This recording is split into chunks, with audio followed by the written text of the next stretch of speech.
ဝမ်ချန်ပီယံရှစ်သမိုင်းတစ်လျှောက်အကောင်ဆုံးသောအလဲထိုးခိုက်တက်များ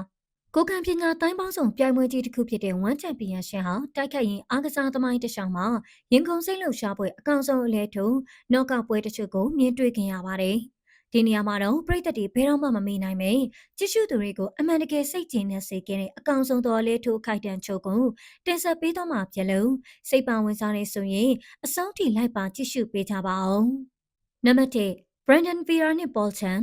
One Spirit of Champions ဒီဇင်ဘာ17 2015မနီလာမြို့မှာကျင်းပခဲ့တဲ့ One Spirit of Champions ပြိုင်ပွဲမှာ Brandon Vera ဟာ Paul Chan ကိုဘယ်တော့မှမမေ့နိုင်လောက်မဲ့အလေးထိုးချက်နဲ့အနိုင်ယူသွားခဲ့ပါတယ်။ Vera ဟာပထမအကြီးမှာပဲ26စက္ကန့်မှာပြင်းထန်လာတဲ့ဘဲချိတ်လက်သီးနဲ့ Paul Chan ကိုအလဲထိုးသွားခဲ့တာပါ။ဒီပွဲနိုင်တဲ့တူ Vera ဟာပရိသတ်တွေရဲ့အားပေးသံတွေကြားမှာ Heavyweight ကမ္ဘာချန်ပီယံခပတ်ကိုပါစုကူးသွားခဲ့တာဖြစ်ပါတယ်။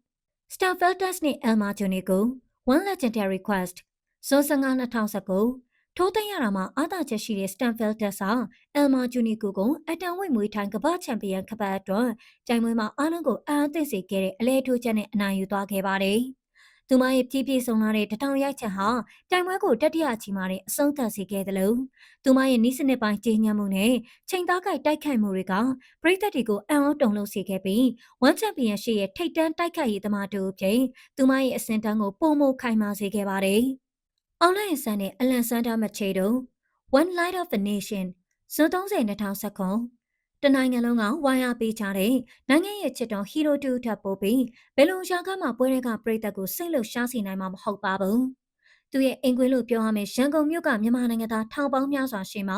အောင်လိုက်ဆန်ဟာအလက်ဆန်ဒါမချေတို့နဲ့ရင်ဆိုင်ခဲ့ရပါတယ်။ပထမချီစောပိုင်းမှာပဲအောင်လာဟာပြင်းထန်လာတဲ့ခေါင်းကန်ချက်ကိုအသုံးပြုလာခဲ့ပြီးအားပါပြင်းထန်တဲ့လက်သီးတွဲလုံးတွေနဲ့စက်တိုက်ထိုးနေရင်သူရဲ့ပရိသတ်တွေရှေ့မှောက်မှာပဲအလဲထိုးနိုင်ရလက်ကိုရယူသွားခဲ့ပါတော့တယ်။မြမစပုံးအတွက်ပရိသတ်တွေအားပေးတန်ကလည်းအားကစားရုံတစ်ခုလုံးပွင့်ထွက်သွားလို့မတက်ဖြစ်ခင်ရပါတယ်။ Adriano Moraes နဲ့ Demetrius Johnson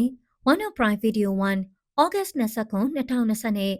Adriano Moraes ကကန်နဝေကစားသမား Demetrius Johnson ကိုအလဲထိုးပြီးကဘာကိုအားသိစေခဲ့ပါတယ်။ဒုတိယချီမှာမိုရီကချိန်သားကိုက်တိကျတဲ့ဒူးတိုက်ချက်ကိုအသုံးပြုလာခဲ့ပြီးနောက်လက်သီးတွဲလုံးတွေနဲ့စက်တိုက်ဖိအားပေးထိုးနှက်ခဲ့တာဟာဂျွန်ဆန်ရဲ့တောက်ပခဲ့တဲ့အားကစားသမားဘဝမှာ